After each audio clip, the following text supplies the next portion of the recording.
Bharatiya Janata party की B team बन करके समाजवादी पार्टी के लोग भारतीय जनता पार्टी की सरकार बनाने के लिए परेशान हैं। दिन में सलाम करते हैं, मंच पे भाषण मारते हैं, बीजेपी के खिलाफ बोलते हैं और रात को जाकर के योगी जी, मोदी जी को और जैसा व्यवहार होगा समाजवादी पार्टी के साथ वैसा ही व्यवहार उनको देखने को मिलेगा। यहाँ पर हमें अगर ये जानकारी मिल रही है कि गठबंधन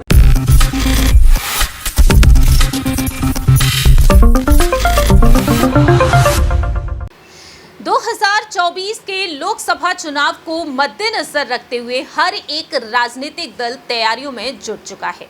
जीत का दावा किया जा रहा है इंडिया गठबंधन की तरफ से। जी हां, आपको बता दें कि केंद्र में इस वक्त मोदी सरकार है और मोदी सरकार को हराने के लिए इंडिया गठबंधन लगातार चुनौतियां दे रहा है। 28 राजनीतिक दलों ने एकजुट होकर चुनौती दी है, लेकिन दूसरी ही तरफ देखा जाए तो बहुजन समाज पार्टी बिल्कुल ही अलग होकर चल रही है।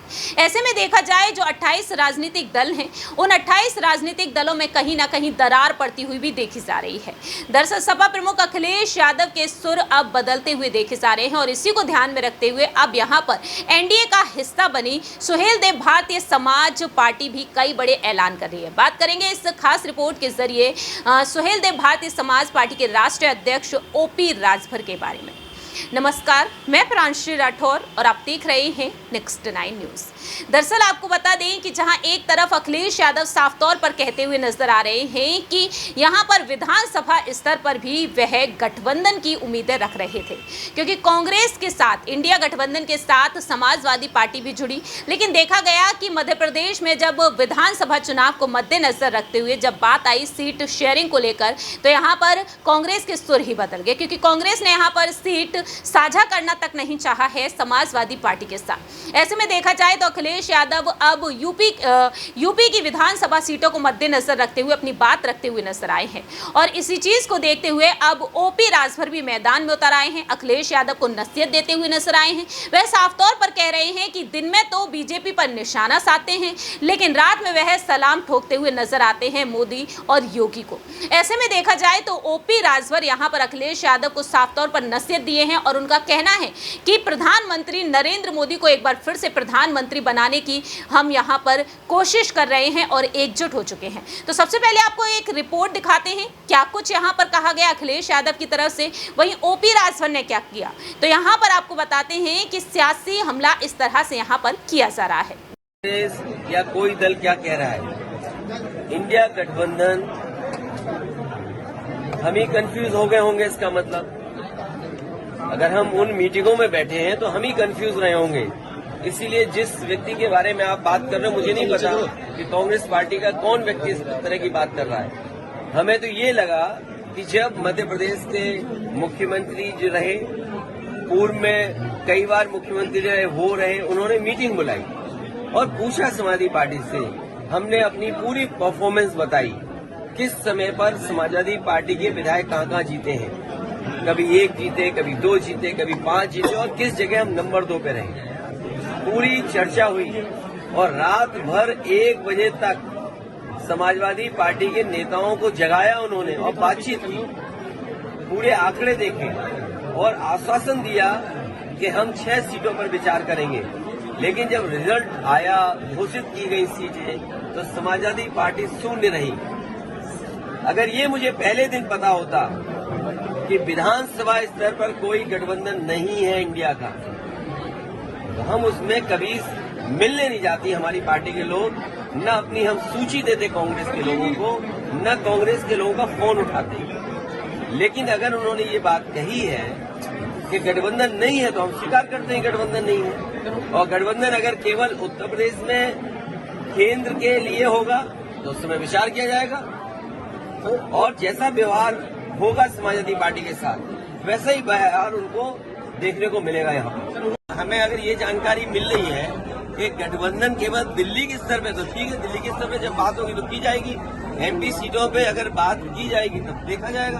अगर मुझे ये पता होता कि प्रदेश स्तर पे कोई गठबंधन नहीं है तो नहीं है, हमने स्वीकार कर लिया, इसीलिए हमने अपने पार्टी के टिकट घोषित कर दिए। इसमें क्या गलत किया है? इसलिए मैं कह रहा हूँ कि आप लोग भी ऐसे छोटे नेता जो कांग्रेस के हैं और मैं कांग्रेस पार्टी के बड़े नेताओं से यही अपील करूंगा, निवेदन करूंगा कि अपने छोटे नेताओं से इस तरह के स्टेटमेंट मत दिलवाइए। ओम प्रकाश राजभर, भारतीय समाज पार्टी। एनडीए में शामिल होकर के हम लोग सट के सहयोग कर रहे हैं 2024 में माननीय नरेंद्र मोदी जी को प्रधानमंत्री बनाने के लिए। माननीय अखिलेश यादव जी हट करके सहयोग कर रहे हैं माननीय नरेंद्र मोदी जी को प्रधानमंत्री बनाने के लिए। ये बात अतिशयोक्ति लगेगी, उदाहरण मैं बता दूं, जिस बात को लेके वो गुस्से में हैं, प्रदेश में देश में बाई इलेक्शन हुआ, गलती पहले किसने किया? कांग्रेस ने यूपी में समर्थन दिया और समाजवादी पार्टी ने उत्तराखंड में प्रत्याशी खड़ा किया और जीता कौन? कांग्रेस को हरवाया और भारतीय जनता पार्टी को जितवाया। इसके पहले एमएलसी का चुनाव था, खुद अखिलेश जी एमएलसी थे, उनके नवरत्न एमएलसी थे रहे और 28 साल वाले को पर्चा भरवा रहे हैं भारतीय जनता पार्टी को जितवाने के लिए। तीसरा उदाहरण मध्य प्रदेश देख लीजिए। आप एक तरफ कांग्रेस के साथ गठबंधन कर रहे हो, दूसरी तरफ कह रहे हो कि ये बीजेपी का सहयोग कर रहे हैं। तो ये बीजेपी का सहयोग नहीं कर रहे हैं, असली भारतीय जनता पार्टी की बी टीम बन करके समाजवादी पार्टी के लोग भारतीय जनता पार्टी की सरकार बनाने के लिए परेशान हैं। दिन में सलाम करते हैं, मंच पे भाषण मारते हैं, बीजेपी के खिलाफ बोलते हैं और रात को जाकर के योगी जी मोदी जी को सलाम ठोकते हैं। ये है इतिहास, ये है कल्चर। आप देखिएगा लोकसभा का भी चुनाव 4 दिन पहले मैंने कहा था कि मध्य प्रदेश में समाजवादी पार्टी अकेले चुनाव लड़ेगी। आप उठा के बयान निकाल लीजिएगा, आज हुआ क्या? अकेले लड़ रहे हैं। अभी 24 का चुनाव दूर है, आप देखिएगा यही समाजवादी पार्टी रात को जो जाके सलाम ठोकते हैं उसके पीछे कारण है। वो कारण हम बाद में बताएंगे। आपने देखा कि किस तरीके से यहाँ पर ओपी राजभर डंके की चोट पर अपनी बात रखते हुए नजर आए हैं। तो यहाँ पर देखा जाए, आज इसी मामले पर चर्चा करेंगे। हम हमारे सहयोगी अक्षय से यहाँ पर सवाल लेना चाहेंगे कि आखिरकार इस गठबंधन को लेकर उनका क्या कुछ कहना रहेगा। अक्षय, जैसा कि आप भी देख रहे हैं कि अखिलेश यादव क्या कुछ कहते हुए नजर आए हैं।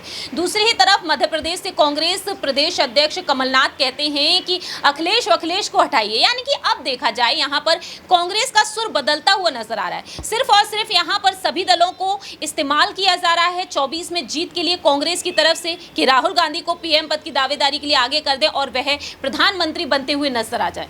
देखिए, जो हालिया घटनाक्रम हुआ है खासतौर पर इंडिया गठबंधन के अंदर, और जो यहाँ पर अब तक की जितनी भी यहाँ आंतरिक कलह की जो बातें अब तक सामने आई है इंडिया गठबंधन की ओर से, वो इसी बात की ओर इशारा कर रही है कि कांग्रेस के दिमाग में ये है कि कहीं ना कहीं जितनी भी राजनीतिक दल इंडिया गठबंधन के अंदर हमारे साथ आए हैं, हम उनको कहीं ना कहीं यहाँ कंधों के तौर पर इस्तेमाल करें और हथियार यहाँ पर खुद को बनाए और बीजेपी को साथ दें, यानी कि बीजेपी को सत्ता से हटा दे और राहुल गांधी प्रधानमंत्री बन जाए। जिस तरह से यहाँ अभी शशि थरूर ने जिस तरह से केरल में हुई इवेंट में इस बात का जिक्र भी किया था कि इंडिया गठबंधन में कांग्रेस की ओर से राहुल गांधी प्रधानमंत्री के उम्मीदवार हो सकते हैं। इसके अलावा जो यहाँ पर सारा विवाद अखिलेश यादव के साथ समाजवादी पार्टी के साथ कांग्रेस का हुआ है, वो शुरू हुआ है मध्य प्रदेश की उन 6 विधानसभा सीटों से। और मुझे यहाँ कहीं ना कहीं लगता है कि जिस तरह यहाँ अखिलेश यादव ने यहाँ कैमरे के सामने आकर ये दावा किया है कि कहीं ना कहीं यहाँ बात हुई थी कांग्रेस के साथ कि वो मध्य प्रदेश में 6 विधानसभा सीटें समाजवादी पार्टी को देने वाली है। और अगर इस दावे में पूरी तरह से सच्चाई है तो यहाँ पर यह बात जरूर आती है कि कांग्रेस यहाँ पर उन विधानसभा सीटों के लालच में कहीं ना कहीं उत्तर प्रदेश की उन लोकसभा सीटों को यहाँ कहीं ना कहीं वो भूल गई कि जो अखिलेश यादव की समाजवादी पार्टी उन्हें लोकसभा के चुनावों में देने वाली थी। यहाँ पर सबसे ज्यादा अगर उत्तर प्रदेश में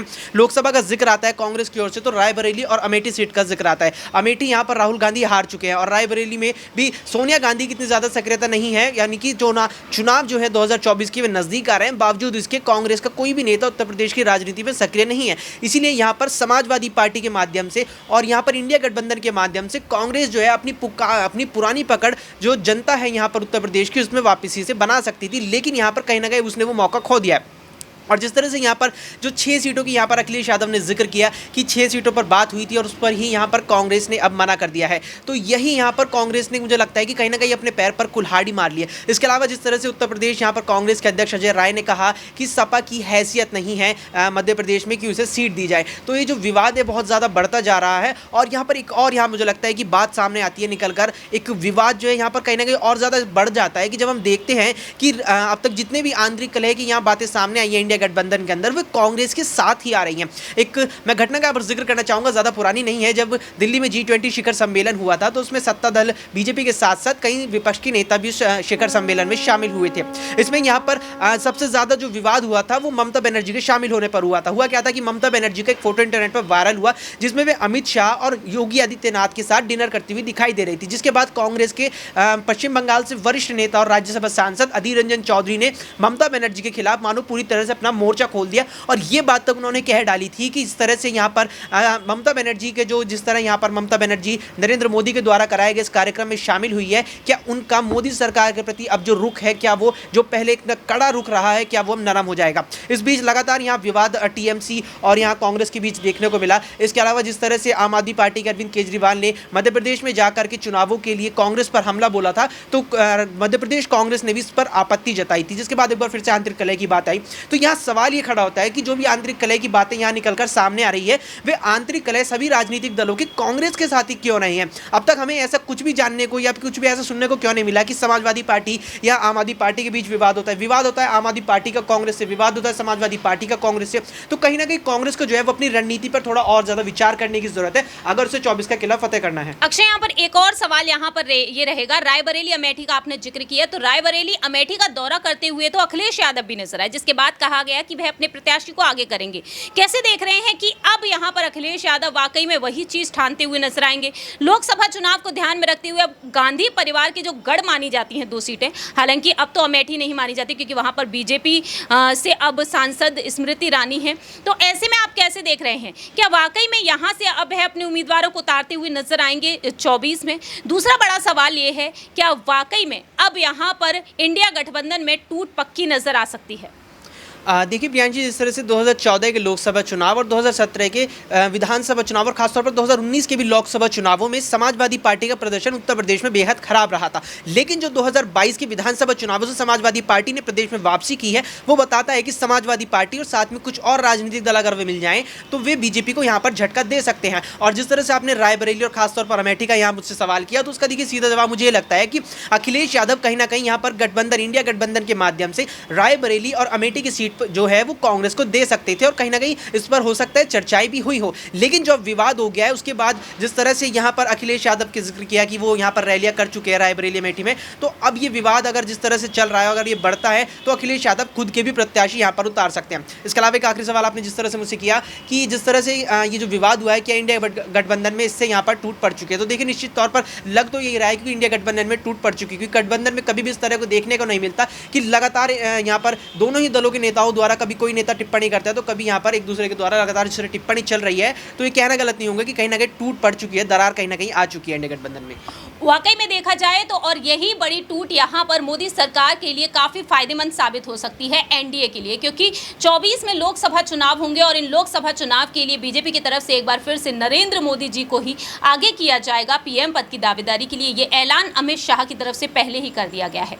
अब देखते हैं कि 24 के लिए यहाँ पर कांग्रेस पार्टी इस गठबंधन को बनाए रख पाती है या फिर नहीं। फिलहाल इस खास प्रोग्राम में इतना ही। बाकी की तमाम अपडेट्स के लिए आप देखते रहिए नेक्स्ट 9 न्यूज।